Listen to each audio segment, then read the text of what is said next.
नमस्कार दोस्तों, कैसे हैं आप। आशा करते हैं आप लोग बहुत अच्छे होंगे। तो चलिए शुरू करते हैं आज का टॉपिक, चट्टानों का वर्गीकरण। हमारी पृथ्वी जो इतनी विशाल और विविधतापूर्ण है, उसकी सबसे बुनियादी चीजों में से एक है चट्टानें। ये सिर्फ पत्थर नहीं बल्कि पृथ्वी के इतिहास की किताबें हैं, जिनमें लाखों करोड़ों सालों के रहस्य छिपे हैं। ये हमें बताती हैं कि हमारी धरती कैसे बनी, कैसे बदली और कैसे विकसित हुई। इनकी बनावट, इनके रंग रूप और इनके अंदर छिपे खनिजों के आधार पर हम इन्हें मुख्य रूप से 3 भागों में बांट सकते हैं। आग्नेय चट्टानें।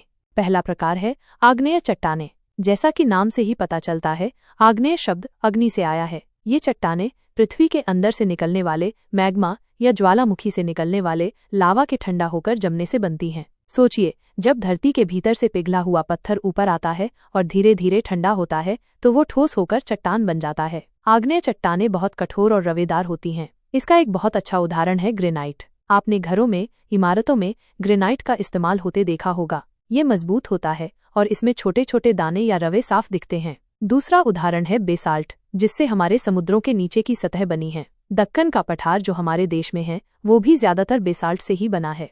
अवसादी चट्टानें। अब बात करते हैं दूसरे प्रकार की अवसादी चट्टानें।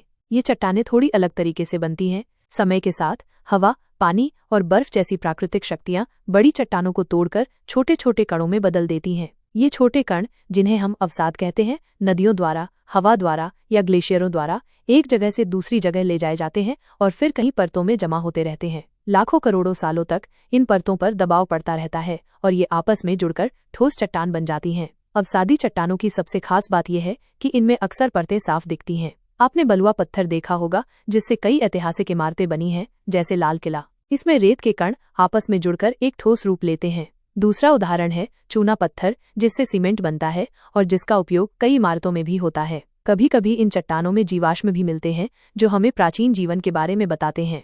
कायांतरित चट्टानें। और आखिर में तीसरा प्रकार है कायांतरित चट्टानें। इन चट्टानों का नाम कायांतरित है, जिसका अर्थ है रूप बदलना। ये चट्टानें तब बनती हैं जब आग्नेय या अवसादी चट्टानें बहुत ज्यादा गर्मी और दबाव से गुजरती हैं। ये गर्मी और दबाव इतना ज्यादा होता है कि चट्टान के मूल खनिज अपनी संरचना बदल देते हैं और एक नई तरह की चट्टान बन जाती है। उदाहरण के लिए, जब चूना पत्थर पर बहुत ज्यादा गर्मी और दबाव पड़ता है तो वो संगमरमर में बदल जाता है। आगरा का ताजमहल इसी संगमरमर से बना है। इसी तरह मिट्टी से बनी शैल नामक अवसादी चट्टान गर्मी और दबाव में बदलकर स्लेट बन जाती है, जिसका इस्तेमाल छत और ब्लैकबोर्ड बनाने में होता है। तो देखा दोस्तों, चट्टानें सिर्फ जमीन पर पड़े पत्थर नहीं हैं, बल्कि ये हमारी पृथ्वी के अनमोल रत्न हैं, जो हमें इसके जन्म से लेकर अब तक की यात्रा की कहानी सुनाते हैं। हर एक चट्टान की अपनी एक कहानी है, अपना एक इतिहास है। इन्हें समझना पृथ्वी को और बेहतर तरीके से समझने जैसा है। आशा करते हैं कि आपको ये जानकारी अच्छी लगी होगी। फिर मिलेंगे किसी नए विषय के साथ। अपना ध्यान रखिए,